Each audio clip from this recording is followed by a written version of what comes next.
शङ्करांश भूम शङ्करार्यपीठसद्गुरून् शुद्धसत्त्वभासुरान् सुवर्त्मनीतभूसुरान् सर्वभूतसौख्यदान् क्षमाकरान् यतीश्वरान्।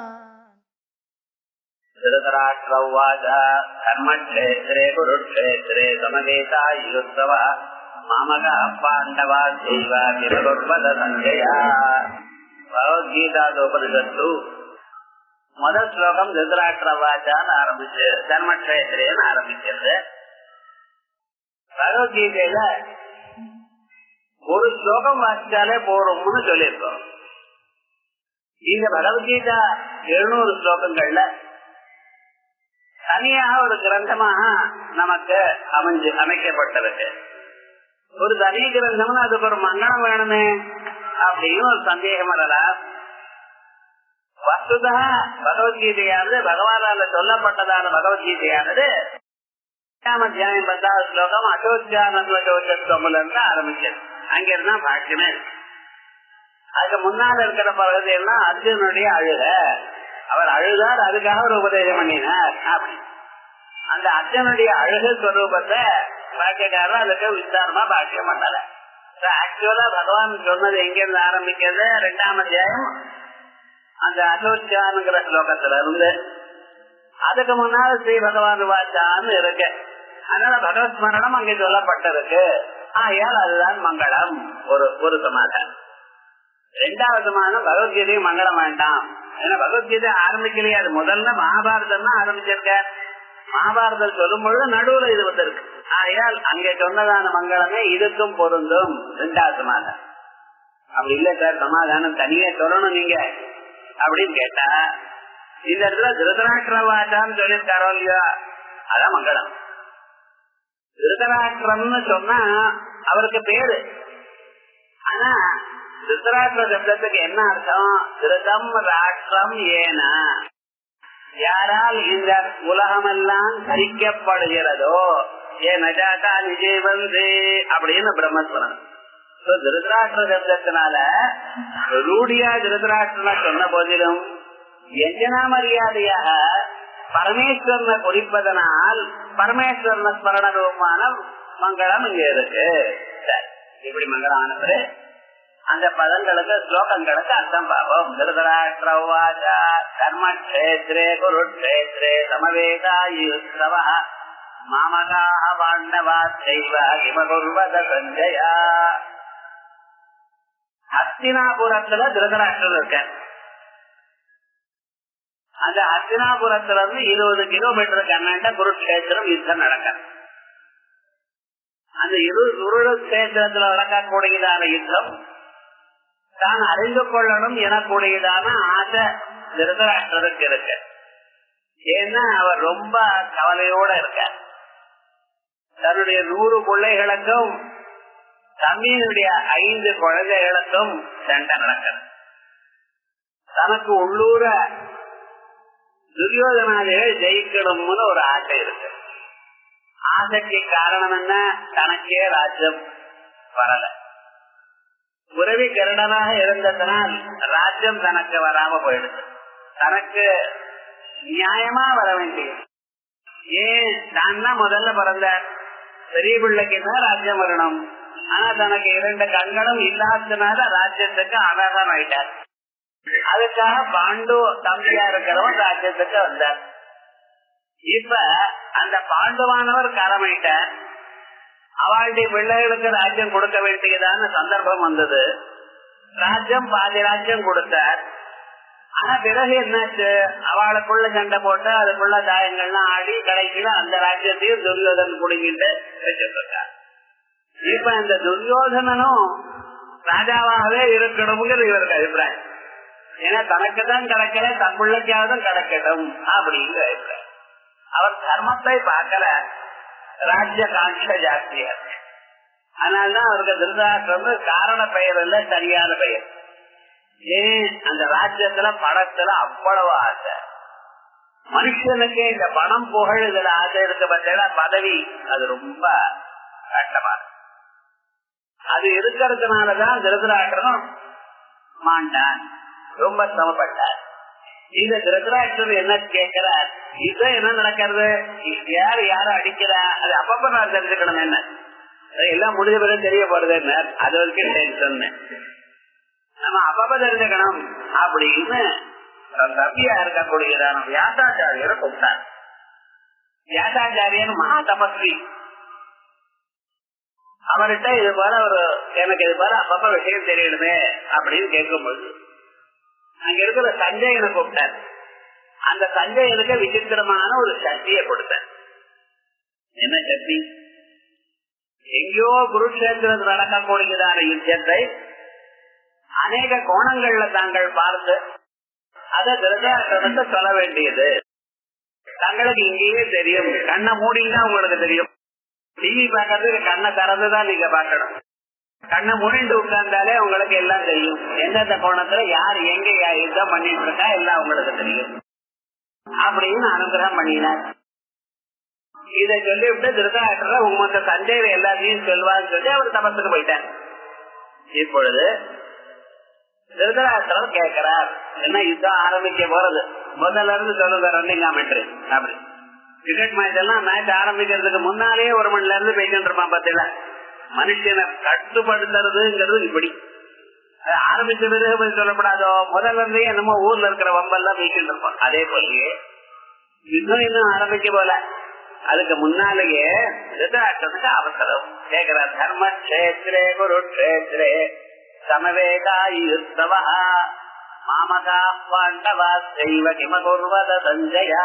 ஏ சஞ்சயா, தர்மக்ஷேத்ரே குருக்ஷேத்ரே யுத்தவசமவேதா மாமகா பாண்டவா செய்வ கிமகுர்வதா அப்படி அன்வயம் பண்ணணும்.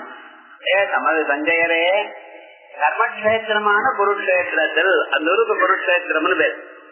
ஆனா அது தர்மத்துக்கு கஷேத்திரம்.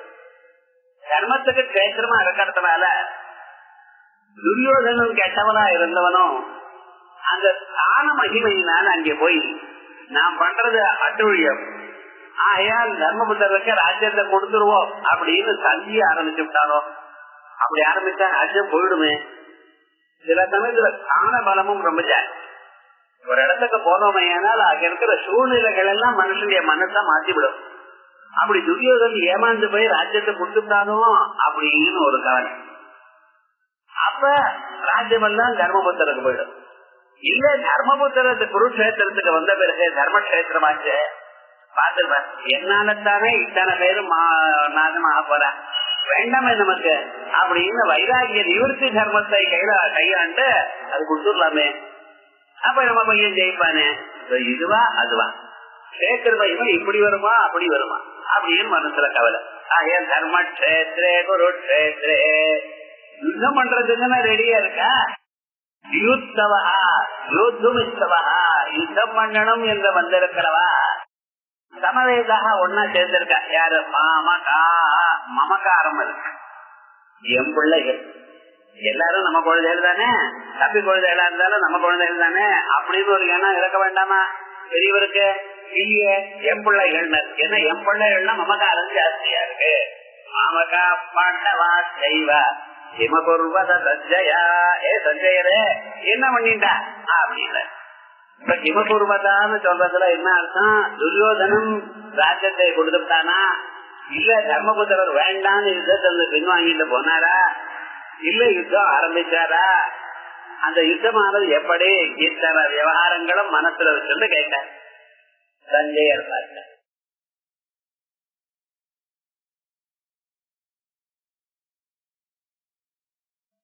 சஞ்சயருக்கு திருத்தராஷ்டிரனுடைய மனசு ரொம்ப நல்லா தெரியும். அதனால கேட்டு சொல்றார், அப்படியெல்லாம் ஒண்ணும் நடக்கல, வேற விதமா தான் நடக்கிறது. துரியோதனஸ்ததா ஆச்சாரியமுபசங்கம்ய ராஜாவசனம் அப்ரவீத் திருட்வாது பாண்டவானீகம். பாண்டவாளுடைய சைன்யத்தை பார்த்து யூடம் துரியோதனஸ்ததா எப்படி சைன்யத்தை பார்த்திருக்க, கட்டு கட்ட கரெக்டா அரேஞ்ச் பண்ணி இருக்கு சார். வியூக ரச்சனை பண்ணி இருக்கு. யார் யார் எங்க இருக்கணும், எங்க இருக்கணும், அந்த கரெக்டா அந்த பொசிஷன்ல இருந்துட்டு இருக்கா. யூடம் துரியோதனஸ்ததா. ஏன் எதிர்பார்க்கல துரியோதனன்? ஏன் இத்தனை வருஷம் காட்டுல இருக்கா, ராஜாக்களோட கனெக்ஷன் இல்ல, கம்யூனிகேஷன் இல்ல. ராஜாக்கள்லாம் என்ன நினைப்பா, இப்ப துரியோதனன் ராஜாவா இருக்கான், அவன் பக்கத்துல போனாதான் நமக்கு சேஃப்டி.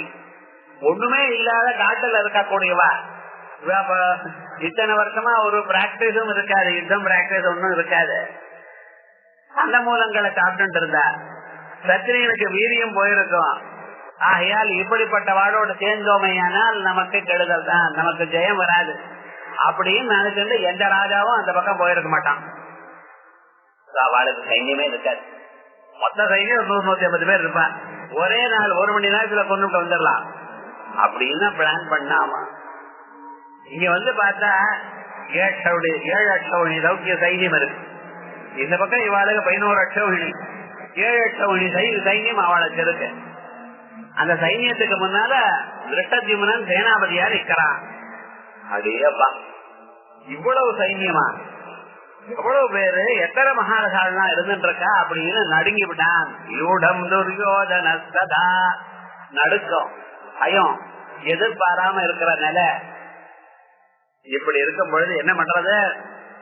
போய் ஆச்சாரியன் போய் கேட்கிறான். ஆச்சாரியம் உபசங்கம்ய ராஜாவசனம் அப்ரவேத். ஆச்சாரியம் உபசங்கம்ய, தன்னுடைய ஆச்சாரியனான துரோணாச்சாரியர்கிட்ட போயிட்டு ராஜாவசனம் அப்ரவேத்.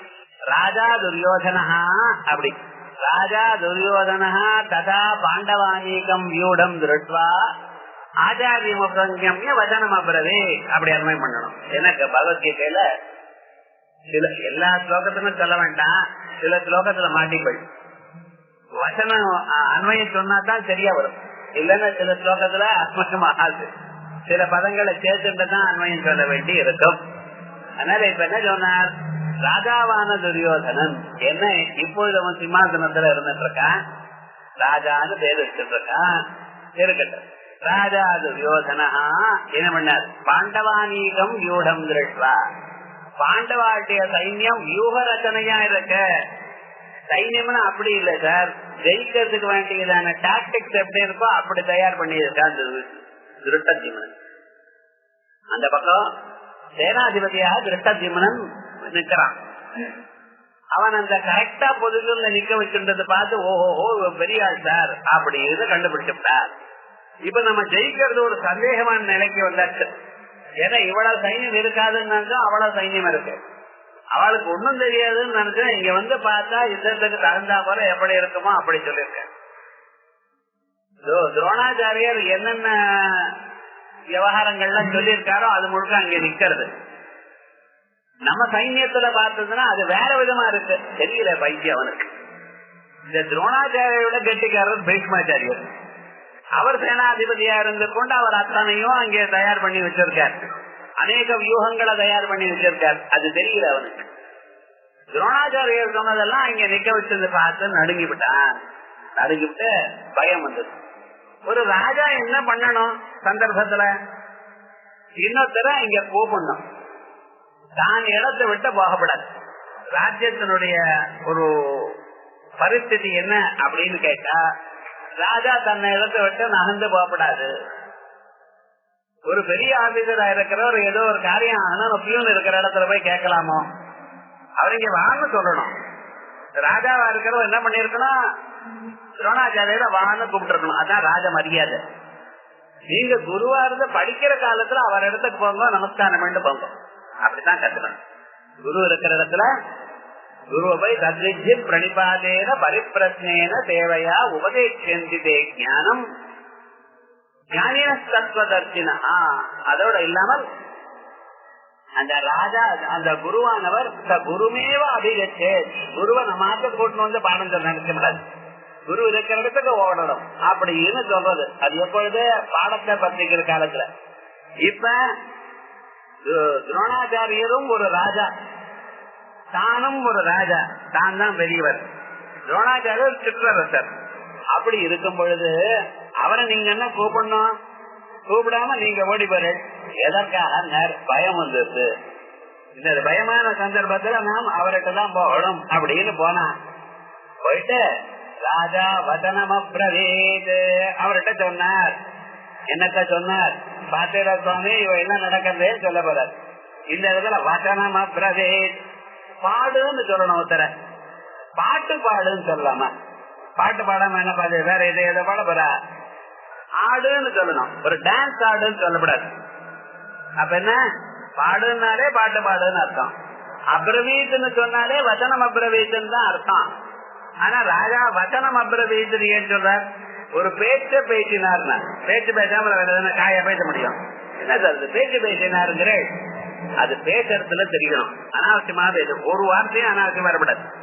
வசனம் அப்ரவீத்னு என்ன அர்த்தம்? வெறும் பேச்சு சார், அர்த்தம் இல்லாத பேச்சு. இப்ப மேல போய் பார்க்க போறோம், அவன் சொல்லக்கூடியதான வார்த்தைகளுக்கு ஒரு பொருளும் இல்லை அப்படின்னு தெரியும். அதனால திருஷ்டாத பாண்டவானீகம், பாண்டவாளுடைய அநீகம் சைன்யத்தை வியூடம் வியூக ரச்சனையாக இருக்கிறது. கரெக்டா அந்தந்த பொருள்ல இருக்கிற சைன்யத்தை திருஷ்டாது பார்த்தவனே என்றால் பார்த்த பிறகு ராஜா துரியோதனானவன் கதா அப்பொழுது ஆச்சாரியம் உபசங்கம்ய ஆச்சாரியனான துரோணாச்சாரியனை அடைந்து வதனம் அப்ரவே அர்த்தம் இல்லாத சொல்லை சொன்னான்.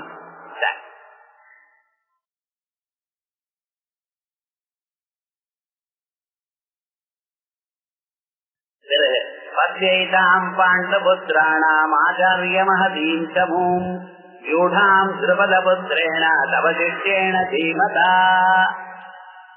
ஏ ஆச்சாரியா பாரு, பாண்டபுத்ராணா ஏ ஆச்சாரியா பாண்டபுத்ராணாம் மஹதீம் சமூம் பத்யா.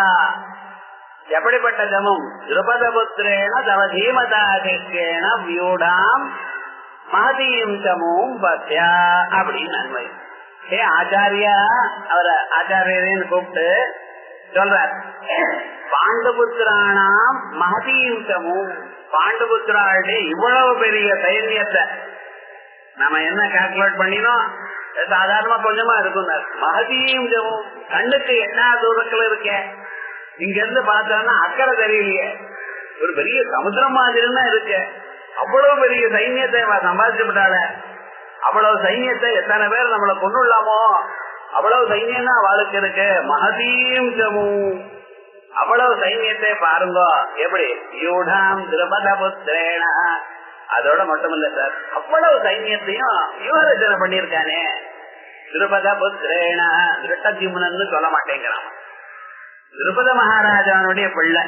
ஏன் தெரியுமா? இந்த திருபத ராஜாவுக்கும் துரோணாச்சாரியனுக்கும் சண்டை. அதனால உம சத்ரு, அவன் உம சத்ரு பையன் தயார் பண்ணிருக்கான் பாத்தீரோ. இந்த துரோணாச்சாரியனும் திருபத மகாராஜாவும் ரெண்டு பேரும் பரசுராமர்கிட்ட படிச்சான். படிக்கிற காலத்துல அவ ரெண்டு பேரும் ஃப்ரெண்ட்ஸா இருந்தா, கிளாஸ்மேட். கொஞ்ச நாள் ஆனப்புறம் என்ன சொன்னார், நான் ராஜா, நான் முடிஞ்ச பிறகு கான்வெகேஷன் ஆனப்புறம் எங்க ஊருக்கு போவேன், நான் ராஜாவாயிடுவேன். நீ என்ன பிராமணனுடைய பையன், ஒன்னும் காசு தேராது. எப்பாவது கஷ்டமா இருந்தது ஏன்னா என்ன வந்து பாரு, ஹெல்ப் நீடட் அப்படின்னு. ஆனா இந்த துரோணாச்சாரியர் போகல, ரொம்ப சிரமப்பட்டது. கல்யாணம் ஆச்சவர், அவருக்கு அஸ்வத்தாமான ஒரு குழந்தை பிறந்தான். இந்த அஸ்வத்தாமா முதல்ல இருந்து பிடிவாதக்கார, சின்ன குழந்தைல இருந்து. பால் இல்ல, எல்லாரும் பால் சாப்பிடறா, எனக்கு பால் வேணும் கத்தல். அந்த அம்மா என்ன பண்ணினானா, ரொம்ப சிரமப்பட்டு ஜலத்துல பச்சரிசி மாவை கலந்து இந்த பாலுன்னு கொடுத்தான். அத வாயில வச்சிருந்து கீழே கொட்டிவிட்டான். ஓன்னு அழ தொடங்கி.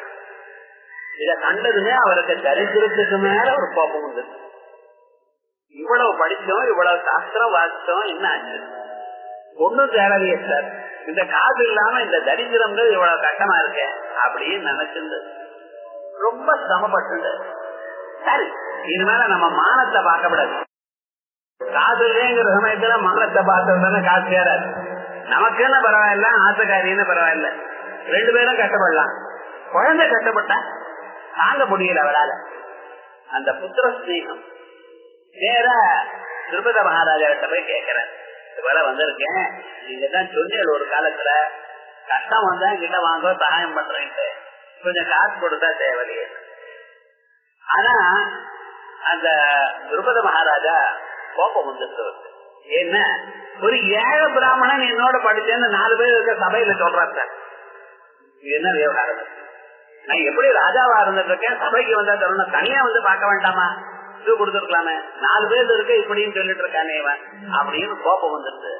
உன்னை யாருக்கும் தெரியாது, பொய் சொல்ற நீ அப்படின்னு அவமானம் பண்ணி ராஜ்ய சபையில அத்தனை பேர் எதற்கு அவமானத்தை அடைஞ்சதான அந்த துரோணாச்சாரியருக்கு உடம்புல ரொம்ப கவலையா இருக்கு. வீட்டுக்கு போக முடியல, தரித்திரம். மனுஷனுக்கு எப்படிப்பட்டதான ஒரு சூழ்நிலை கஷ்டங்கள் வருது, அதான் பார்க்கணும். மகாபாரதத்துல கதையா படிக்கப்படாது, அந்த கதையில அந்த பாட்டுல நீங்க இருக்கா போல நினைச்சுட்டு பண்ணணும்.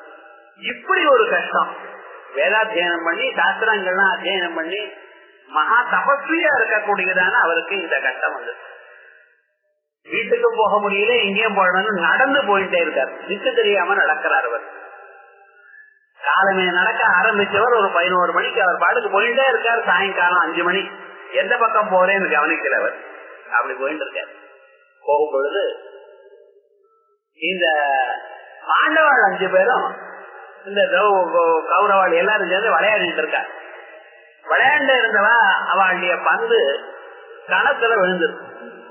கணத்துல விழும் பொழுது என்ன பண்ணினா எல்லாரும் எட்டி எட்டி பாக்குறா. எல்லாரும் கையிலும் வில்லு இருக்கு, அம்பு இருக்கு, எட்டி எட்டி பாக்குறாளாம். பந்து விழுந்துருக்கு, யாருக்கும் எடுக்க தெரியல. பந்து உள்ள போயிடு. சொல்றா நான் அம்ப போடுறேன்னா, அம்ப போட்டா பந்து கிழிஞ்சு போயிடும், நமக்கு உபயோகப்படாது, வேற பந்து அடையிறது கஷ்டம் அப்படிங்கறதுக்காக இன்னைக்கு நடக்காது, விளையாட முடியாது அப்படின்னு எட்டி எட்டி பாக்குறேன். இது எட்டி எட்டி பாக்குறது இவர் அந்த பக்கம் போயிட்டே இருக்கிறத பார்த்த இந்த குழந்தைகளுக்கு ஹெல்ப் பண்ணணும்னு ஒரு எண்ணம் இருக்கு. வந்தது என்ன பண்ணினா கிட்ட போய் என்ன பாய் ஏன் பாக்குறேன், இது போல பந்து விழுந்துருக்கு, இதெல்லாம் கத்திரிகள் தானே இவர். ஆமா, நம்ம கையில விம்புலாம் வச்சுருக்கேன், அடிக்கப்படாதான்னு. அது எங்களுக்கு தெரியாதா தாத்தா, நீங்க பண்ணிட்டு இருக்கு எங்களுக்கு தெரியாதா, பந்து கிழிஞ்சு போயிடாதான்னு அவர் சொன்னார். கூட எடுத்து எப்படின்னாரு. அந்த வில்ல எடுத்தார், அம்ப போட்டார். ஒரு அம்பு போட்டார், அது பந்துட்டு வெறுமனும் அது உள்ள குத்தாம மேலோட தொட்டிருக்கு. இன்னொரு அம்பு போட்டிருக்காரு, இன்னொரு அம்பு போட்டிருக்காரு. அப்படி வரிசையா அதை போட்டு அப்படியே இல்லா எடுத்துக்கொண்டு எடுத்து கொடுத்தார். அவளுக்கு மகா சந்தோஷமாயிடுச்சு. குழந்தைகளுக்கு உலகத்துல சந்தோஷமாறவா அந்த குழந்தைகளை காட்டா எல்லோருக்கும் சத்தம் ரொம்ப ஆனந்தமா, நீங்க விளையாடிக்க விடப்போ அப்படின்னு சொல்லிட்டு இவ போயிட்டார். இவ நடந்து போயிட்டே இருக்க. அவன் குழந்தைகள்லாம் விளையாடினா எல்லாம் ஆயிடுச்சு. ஆனா பீஷ்மாச்சாரியர் ஒவ்வொரு நாளும் என்ன பண்ணுவாரா, ராத்திரி இந்த 105 குழந்தைகளும் பக்கத்துல வச்சுட்டு அவளை கதை சொல்லி தூங்க விடுவார். அதுக்கப்புறம் தான் அவன் தூங்க போவாராம். அப்படி அவருடைய ஒரு வழக்கம். இன்னைக்கு என்னடா விசேஷங்கள் அப்படின்னு குழந்தைகளோட பேசினார். அப்ப அந்த குழந்தைகள் சொன்னார், தாத்தா இன்னைக்கு ஒரு விசேஷம் நடந்தது, என்ன தெரியுமோன்னா பந்து விழுந்துட்டு அதை எடுக்கிறதுக்காக நாங்க எவ்வளவு முயற்சி பண்ணினோம் கணத்துல, எங்களால முடியல. எனக்கு தெரியும் பந்துக்கு மேல அம்ப போட்டா பந்து கிழிஞ்சு போயிடும்ட்டு, அதுக்காக பார்த்துட்டு இருக்கோம்.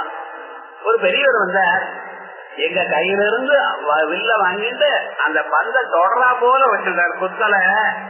அப்படியே கொஞ்சம் கொஞ்சமா இன்னொரு அம்பு சொல்லி ஒரு பெரிய ஒரு ஃபீட் அதை தயார் பண்ணி அழகா எங்களுக்கு கொடுத்தார். அந்த விஷயம் எங்களுக்கு வரல கேட்டோம், அப்பாட்டுக்கு அவர் போயிட்டார். இது போல ஒண்ணு இருக்கு தெரியுமா உமக்கு அப்படிங்கிற என்ன பண்ணார். அடுத்த கணம் இந்த குழந்தைகளை நீங்க போங்க அப்படின்னு சொல்லிட்டு மந்திரியை கூப்பிட்டார். இப்பொழுது ராத்திரி 8 மணி, 3 மணிக்கு தான், ஒரு 3 மணி நேரம் தான் ஆச்சு இது வரைக்கும். 3 மணி நேரத்துல ஒரு மனுஷன் நடக்கணும்னா அவன் 15 மைல் நடந்திருக்கணும். இந்த 15 மைலுக்குள்ள எங்க யார் இருந்தாலும் அழிச்சன் வந்திருக்கோம். பிராமணன் இப்படி சொல்லி அழிச்சன் வந்திருக்கோம் அப்படின்னு ஏண்டாங்க. இதுவரைக்கும் இந்த குழந்தைகளுக்கு கிருபாச்சாரியர் உபாத்தியாயரா இருந்தார், வில்லு செய்யப்பட்டு கொடுத்தார். கிருபாச்சாரியர் செஞ்செல்லாம் சொல்லியாச்சு. இது மேல மேல் பாடம் சொல்லணுமே ஆனால் அது யாரு சொல்லணும், தான் சொல்லணும். இல்லைன்னா பரசுராமர்கிட்ட வாசிச்சவா சொல்லணும். பரசுராமர்கிட்ட தான் வாசிச்சிருக்கார், துரோணாச்சாரியர் வாசிச்சிருக்கார், துருபர் வாசிச்சிருக்கார், துருபதன் வாசிச்சிருக்கார். அந்த பரசுராமர் இப்ப சொல்லிக் கொடுக்கறது நிறுத்திவிட்டார். அவர் வேற ஏதோ புத்தகம் எழுதுன்னு போயிட்டார் விவகாரம். ஆகையால் என்னடா ஆச்சுன்னா இப்ப இந்த ஹையர் ட்ரைனிங் யாருக்கு சொல்லிக் கொடுப்பா இவாளுக்கு தெரியலையே, கவலையா இருக்க அப்படின்னு கேள்வி இருக்கிற காலத்துல இந்த வித்யை பரசுராமருக்கு தெரிஞ்சது. ஆகையால் பரசுராமர்கிட்ட இருந்து வந்ததான வித்யை இது. இது துரோணாச்சாரியா தான் என்ன பண்ணார், வாங்கன்னு அழிச்சுட்டு வந்தார். கரெக்டா அதே மாதிரி அவருக்கே போயிட்டே இருக்கார். அழிச்சுட்டு வந்துட்டார். வந்து என்ன பண்ணாங்க, நீங்க காசுக்காக துருபதர்கிட்ட போன இது மேல நீங்க ஒன்னா கவலைப்பட வேண்டியதில்லை, இந்த ஆஸ்தானத்துல நீங்க தான் குரு அப்படின்னு சொல்லி அப்பாயிண்ட் பண்ணி 105 சிஷ்யாளுக்கும் இந்த பசங்களுக்கும் கௌரவ பாண்டவாளுக்கும் வாத்தியார் அப்பாயிண்ட் பண்ணிட்டார். அடுத்த நாள் என்னாச்சு சார், ஒரு ஸ்ட்ரோக்ல பரம ஏழையா இருந்தவர் பரம கனவான் ஆயிட்டார். அஸ்வத்தாமாவை கூட்டு வந்து தன்னுடைய பிள்ளைகளும் அவளோட சேர்த்து வச்சு அத்தான பேருக்கும் சொல்லிக் கொடுத்தார். சொல்லிக் கொடுத்த பிறகு இவெல்லாம் சேர்ந்து எல்லாம் முடிச்சு ஹையர் லெசன்ஸ் எல்லாம். அப்புறம் கேட்கிறோம், நாங்க ஏதாவது குருதட்சிணை கொடுக்கணுமே, உங்களுக்கு என்ன கொடுக்கணும் அப்படின்னு கேட்க. குருதட்சிணை எதிர்பாராமல் பாடம் சொல்றவன் தான் குரு. எதையும் எதிர்பார்க்கல அவர். சரி, ஆனா இவாள் என்ன பண்ணினா நம்ம ஏதாவது கொடுக்கணும் அப்படின்னு அவரை கேட்டார். அவர் சொல்றார், இந்த ராஜ்யத்துல நான் குருவா இருக்கேன், எனக்கு பீஷ்மாச்சாரியர் இது வேணுங்கிற எண்ணம் இல்லாம தயார் பண்ணிட்டார். இது மேல வாழ்க்கையில இது வேணுங்கிற எண்ணமே இல்ல சார், அவ்வளவு கொடுத்திருக்காருன்னு. அதான் பாக்க, நீங்க நல்ல வழியில இருந்தீடையானால் உங்களுக்கு இது வேணுங்கிற ஒரு குறைய கொடுக்க மாட்டேன் அந்த தெய்வம். அப்ப என்ன பண்றதுன்னு, ஆனா நீங்க கேட்டுதான் ஆகணும். அப்ப அவரை ஞாபகம் வந்து திருப்பதி மகாராஜா எத்தனை ஒரு நாள் அவமானப்படுத்தினான்.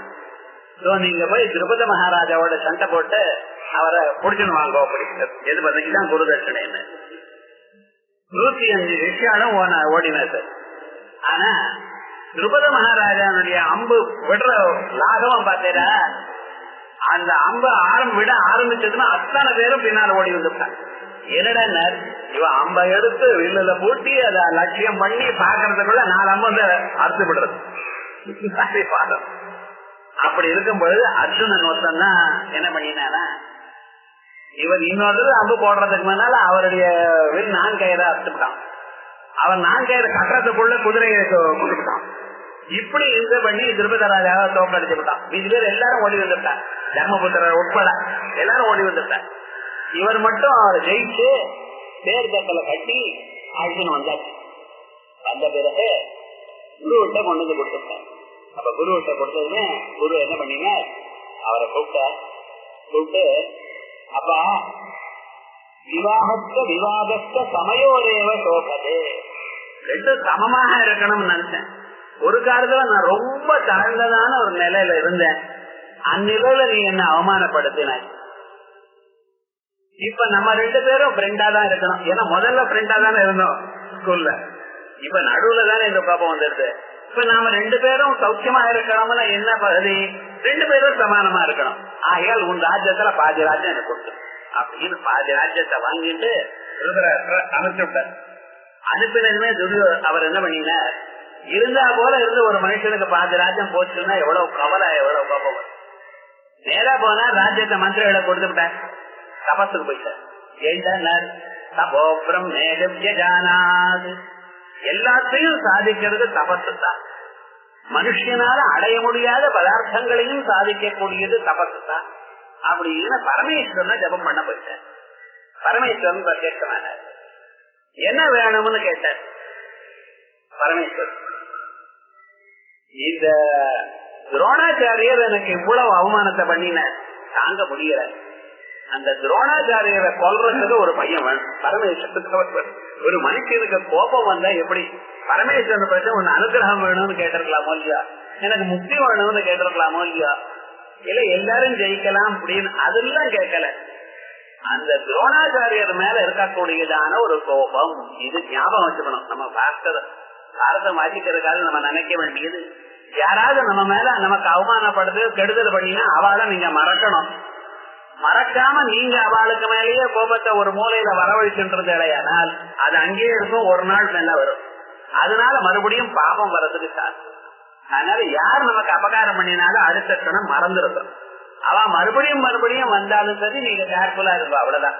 அவாடு ஒரு சம்பந்தம் இருக்க. இவருக்கு அது இல்ல. என்னாச்சு, துரோணாச்சாரியரை கொல்றதுக்காக ஒரு பையன் வேணும் அப்படின்னு கேட்டார்.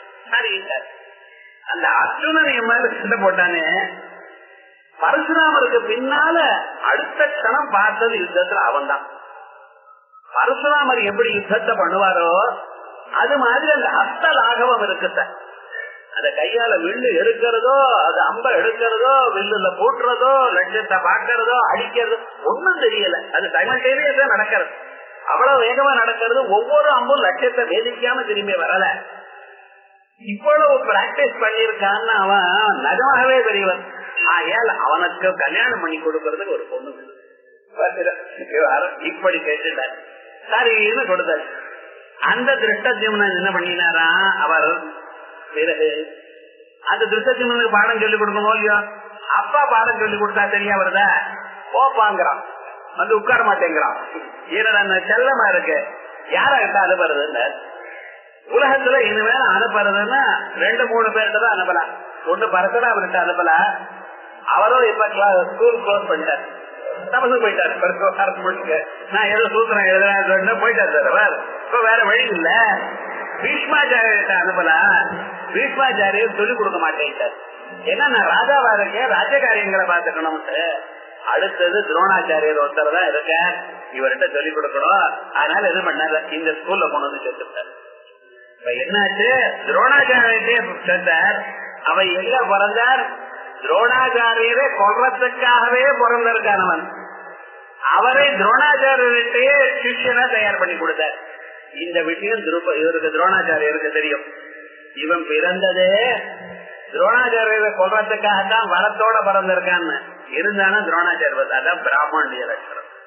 எங்க சிரத்தை இருக்கோ, எங்க பக்தி இருக்கோ, அவள் இடத்துல எதையும் எதிர்பாராமல் தனக்கு ஆபத்து வந்தாலும் விஜயை சொல்லிக்கணும். வித்யாக வை பிராமணமாஜகாமா அவளை கொடுக்கணும். அதே பக்தி சிரத்தை இருந்தா வேற எதையும் எதிர்பாராத கொடுத்து விடு அப்படின்னு சேர்ந்தார். இப்படி தங்களை சொல்வதற்காகவே பிறந்து தங்களிடத்திலேயே பாடத்தை படிச்சு இப்ப யுத்தத்துக்கு முன்னால தங்களுக்கு எதிர்க்க நிற்கிறான். தவ சிஷ்ய என தீமதா அத்தனையும் மனதில் வச்சு எழுதுறார். உம்ம சிஷ்ய அவன் தான் புத்திசாலி, உங்களை கொல்றதுக்குன்னு பிறந்தவனுக்கு நீரே பாடம் சொல்லு, நீர் புத்திசாலியா பாருன்னு. அது தவ சிஷ்ய உம்ம சிஷ்யன் என்ன பண்ணிட்டு இருக்காரு பாத்தீரா பாருங்கன்னு. அதான் சத்யேதாம் பாண்ட புத்திராணாம் ஆச்சாரியமஹதீம் தமோம் வியூடாம் திரபத புத்திரேண தவ சிஷ்யேன தீமதா.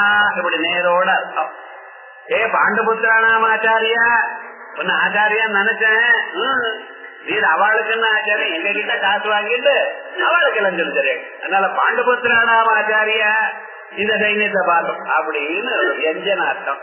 பகவத்கீதை ஸ்லோகங்களை இழுத்து நிதானமா பார்த்தேன்னா ஒவ்வொரு ஸ்லோகத்துக்கு 2-3 அர்த்தம் வரும், ரசமான அர்த்தம். அதனால ஆச்சாரியன்னா ஏதோ வந்திருக்கேன்னா, ஆனா உள்ளூர உங்களை நம்ப முடியல.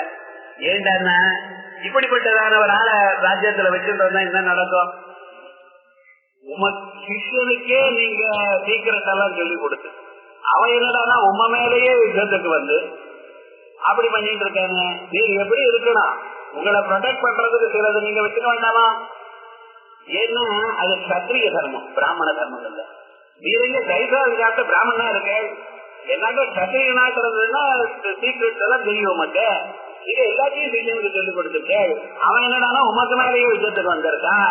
பாத்தீங்களா என்ன லாபம்? இப்படின்னு அந்த ஆச்சாரியனுடைய மனசை தைக்கிற மாதிரி பேசுறார். பாண்ட புத்திராணாம் ஆச்சாரியமஹதீம் தமோம் யூடாம் திரபத புத்திரேண தவ சிஷ்யேன தீமதா சொல்லிட்டு இது வரைக்கும் சொல்லும் பொழுது திருப்பி பதிலே சொல்லல சார் ஆச்சாரியர். அவர் அப்படியே உட்கார்ந்து இருக்கார். துரியோதன பார்க்க ஏண்டா மனசுல கவலை.